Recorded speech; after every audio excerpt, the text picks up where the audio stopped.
Hello dear audience, আসসালামু আলাইকুম। আপনাদের সকলকে জানাই আমার ইউটিউব চ্যানেলে স্বাগত। আজকে আপনাদের সামনে একটা ওভারলেগে গুরুত্বপূর্ণ ভিডিও নিয়ে হাজির হয়েছি, তা সম্পূর্ণ দেখবেন না টেনে।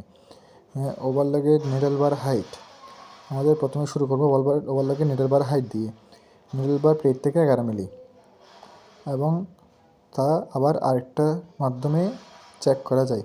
নিডল বারের উপর একটা কাটমার্ক আছে, এই কাটমার্কটা নিডল বার সম্পূর্ণ আপ থাকা অবস্থায় কাটমার্ক বরাবর রাখবেন। এবং লয়াল লুফারের টাইমিং, এই লয়াল লুফারের টাইমিং নিডল বার সম্পূর্ণ ডাউন থাকা অবস্থায় নিডল এবং লুফার থেকে 3 মিলি দূরত্ব থাকবে। এবং ভালোভাবে দেখানোর চেষ্টা করতেছি। নিডল বার সম্পূর্ণ ডাউন থাকা অবস্থায় লুফার আর নিডলের মধ্যে 3 মিলি গ্যাপ থাকবে। নিডল যখন ডাউন থেকে আপ হবে এবং লুফার যখন সম্পূর্ণ বাম দিক থেকে ডান দিকে যাবে, অর্থাৎ নিডল বার আপ হওয়া অবস্থায় লুফার বাম থেকে ডান দিকে যাওয়ার সময় লুফার আর নিডলের মধ্যে কোনো গ্যাপ থাকতে পারবে না, একদম 0 থাকবে, অর্থাৎ নো টাচ নো গ্যাপ। এবং নিডলের হোলের 0.5 মিলি উপর দিয়ে যেতে হবে। নো গ্যাপ নো টাচ, অর্থাৎ আপনাকে ভালোভাবে দেখানোর জন্য এই যে 0 যখন নিডল বার এবং নিডল অতিক্রম করবে লুফার, তখন কোনো টাচ বা গ্যাপ থাকতে পারবে না। যদি টাচ থাকে তাহলে লুফারের মাথা নষ্ট হয়ে যাবে এবং স্কিপ করার সম্ভাবনা থাকে। ওই জন্য লয়াল লুফারটা টাইমিংটা 0 এবং নো টাচ নো গ্যাপে 100% রাখতে হবে। এবার আমরা আফার লুফার অ্যাডজাস্ট করব। আফার লুফারটা যখন লয়াল লুফার সম্পূর্ণ বাম দিক থেকে ডান দিকে আসবে, এখন আফার লুফারটা ডাউন থেকে আপ হবে। এটা অবশ্যই লয়াল লুফারের কলার ঘেঁষে, অর্থাৎ হোলের পরে একটা কলার আছে, গ্যাপ আছে, এই গ্যাপ বরাবর অবশ্যই দিতে হবে।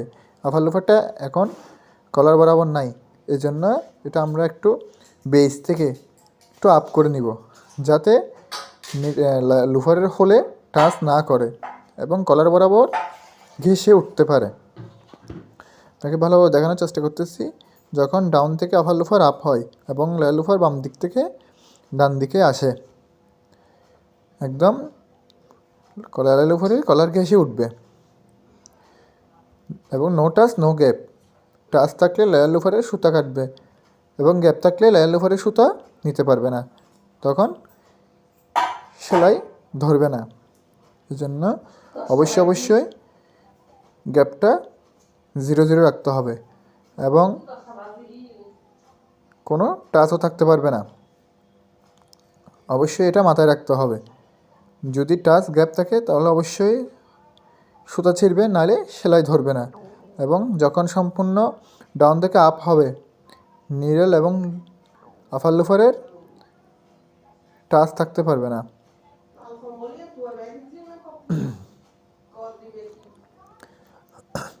এছাড়া আফার লুফার যখন সম্পূর্ণ আপ হবে, নিডল বার অতিক্রম করবে, তখন আফার লুফার এবং নিডলের বাইরে নিডলের ডিস্টেন্স 6 মিলি থাকতে হবে। এছাড়া বাইরের নিডল এবং আফার লুফারের হোলের থেকে 3 মিলি গ্যাপ থাকবে। এবং যখন আফার লুফার নিডল অতিক্রম করবে এবং নিডল এবং আফার লুফারের মধ্যে কোনো টাচ থাকতে পারবে না, একদম হালকা গ্যাপ থাকতে হবে, নাইলে নিডলের মাথা নষ্ট হয়ে যাবে, স্কিপ করার সম্ভাবনা থাকতে পারে এবং নিডল ভেঙেও যেতে পারে। এই জন্য অবশ্যই এই দিকগুলো অবশ্যই ভালোভাবে খেয়াল রাখতে হবে, যাতে কোনো কিছুতে টাচ এবং গ্যাপ বেশি না হয়। আপনারা ভালোভাবে দেখবেন। এবং আমার চ্যানেলে যারা নতুন এবং নতুন ভিডিও পেতে চান, তাহলে অবশ্যই সাবস্ক্রাইব করে রাখবেন। এখন আমাদের সব টাইমিং হয়ে গেছে, এখন আমরা সেলাই করে দেখব আমাদের সেলাই ঠিক আছে কিনা।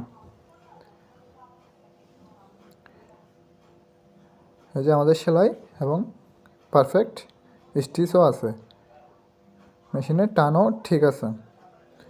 আর আপনারা সবাই আমার চ্যানেলকে সাবস্ক্রাইব করে দিবেন নতুন ভিডিও পেতে। সবাইকে ধন্যবাদ। আসসালামু আলাইকুম, ভালো থাকবেন।